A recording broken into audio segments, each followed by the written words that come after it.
Hello everybody, how are you? Hope you're staying safe wherever you are. Today I'm going to review this shoe for you, Nike Zoom Gravity sneakers. And this shoe is in the market for some time now, about 2 years.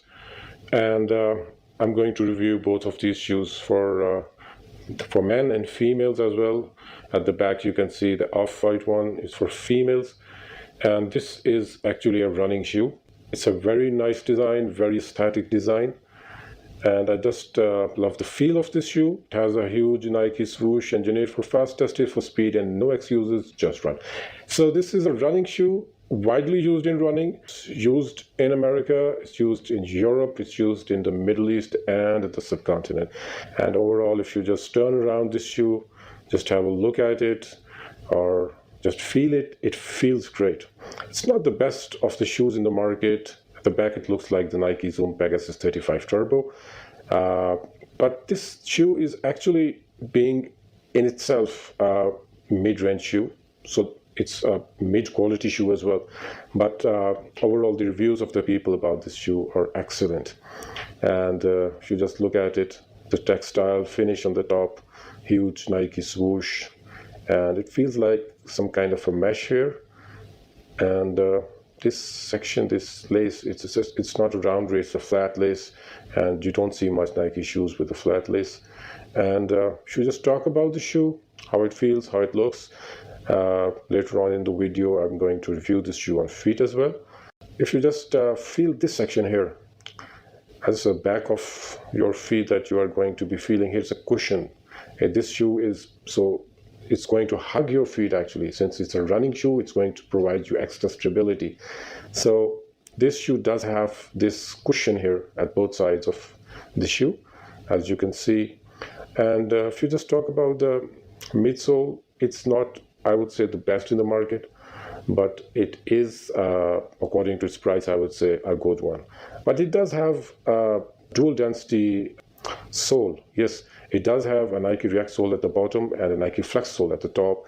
And if you just get back to the bottom, it says here the Nike swoosh. And feeling the shoe, the traction of the shoe, the grip, I feel is great. It's not a very huge grip provided at the bottom, but it feels pretty rigid. So this shoe, in its price, about $80 to $120. It is not definitely the most pricey shoes in the market by Nike. And so it's a mid-range shoe, and I'm going to put my final decision on this later in the video. So let's move on to the next section, where I have the Nike Zoom Gravity for females here. And as you can see, it's a beautiful shoe, and the same text here. The design is the same. The aesthetics are the same, the material is the same, but this female shoe, of course, it looks beautiful. And let's see how it feels on the feet. So here I have this shoe on feet now, and I'll be very sincere and truthful. This shoe is actually great. It feels great on your feet, and the sole feels great. Everything about this shoe that I'm feeling right now is good. And the upper of the shoe really hugs my feet from both sides, and if I just start to jog, it feels great. It makes my feet feel secure and stable. It feels I don't have anything cheap on my feet. Like few people have reviewed this shoe as a cheap shoe. I don't think it's a cheap shoe. It looks great, it feels great. So that's it for this review of Nike Zoom Gravity. I have lots of shoes coming up for reviews. In Nike, in Adidas, in Jordans, in Peak, and in Puma, and other brands that I have, Asics and Skechers as well. So I'm going to be putting up videos on YouTube. So my reviews about the shoes are going to be very simple, very truthful, and nothing to cater for marketing or any such thing. They are going to be pure reviews, and let's see how this goes in the future. So thank you very much for watching this video.